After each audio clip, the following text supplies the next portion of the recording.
Good morning. Good morning. It is day 2, December 2nd of the Joy of Stitching Box. And I'm excited to show you what is going on for day 2. Now, if you've already opened it, you're like, hi, Amy, I can see what it is, right? It came in this little kind of see-through package. It's no surprise. What was in there was a USB stick, okay? So there's 2 things on here, right? Plus you have the USB stick. You can do with it what you want.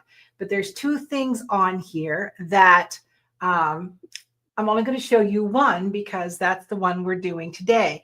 Now, I added an embroidery design. If you guys already don't have embroidery, you need to run over to your friend's house because guaranteed she has an embroidery machine hiding somewhere. So we're going to talk about this pretty embroidery.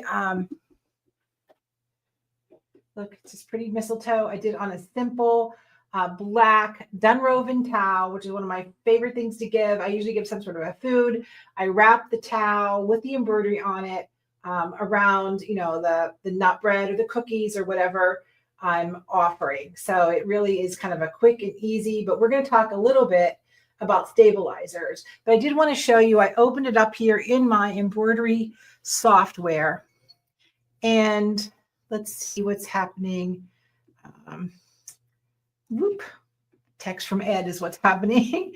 So when I open up my USB, it's zipped. You're just going to double click on it and it's going to unzip. And then you're going to have access to your embroidery files. Okay. Your embroidery machine will not let you, use a zip file. Okay. So you have to unzip it in order to use it. And I think there's 3 or 4 basic formats in there. So something everybody can use. If you need help, support at Amy Sews. I'd be glad to do it. But let's talk about embroidery on thin cotton towels. Okay, so this embroidery was digitized for that. It's not super dense, but you can see that the satin bow is full satin, right? Which means there's no stitches in between. And then this is a fill pattern. So I usually just use a crisp, kind of a medium weight tearaway because once this gets washed, it's going to come out. But I want to give you a hint. Anytime you're working with anything satin stitchy, you need to hold those stitches with your finger while you remove the paper. And I'll tell you why. If you just yank, it's going to pull these loops and then you're going to have a mess on the front. So as you gently take this away, now I don't take necessarily all of it away. I take the majority of it away, but it's more important when you're working with a satin stitch that you hold that satin stitch. This is a pretty tough tearaway here. You hold that satin stitch as you peel that away so you don't get any pulls on the front. Okay, so that's kind of my hint with that. It was just one layer and it made it very smooth. Now, when we start working with terry cloth, this is a bamboo French terry. Terry cloth is a whole different animal because terry cloth is very, very woven, dense. It doesn't have any stretch. It doesn't have anything. I use a heat away topper. Now, anytime you're using tear away, you can use a wash away topper. But I like an iron away because when I'm giving a terry cloth towel as a gift, I want to make sure that it's crisp and still has that starch in it from the stores. So how does that work? Well, this heat away, it scares people. Let's see, I got to get this out of the way. Hold on. Get my iron pad up here.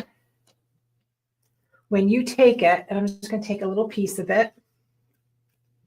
Right? So you've done your embroidery, your topper's on there, and now you're going to take your iron, your hot iron, and you ready? Don't pass out on me because it scares everybody. Oh my Lord, it just stuck to my iron. You're just going to give it a rub. Just do it here. Give it a rub. And it all plastic beads up. These little beads right here. It just beads up and comes off and doesn't make a mess with your towel. So it totally melts and pulls away. So all you have are these little bits that just brush right off. Right. So that is why we have a heat away product that I use a lot with my terra cloth towels, because then when it's done, you can't feel it, see it. You don't have to wash your towels, and it makes a beautiful presentation. So although your little USB didn't seem too exciting, there's 2 exciting things on here. The next one will be a couple days ahead. So you can get started doing your beautiful mistletoe embroidery. If you don't have an embroidery machine, run to your friend's house, because I know they got 4 or 5, and you guys can do it as a together project. The other nice thing I like to do for the holidays, to me, I'm more of a giver. I really want to, and not in a big present way, in a kindness way, right? So one of my favorite things to do is our church does Meals on Wheels, is I like to do embroidered placemats or make some sort of placemat for Meals on Wheels. This is the perfect place to put that. If you just stitch it off, you can just send it on to somebody who would truly enjoy that you thought about them for the holidays. All right, so you have 24 hours to get that done before we start day 3. All right, I will see you tomorrow.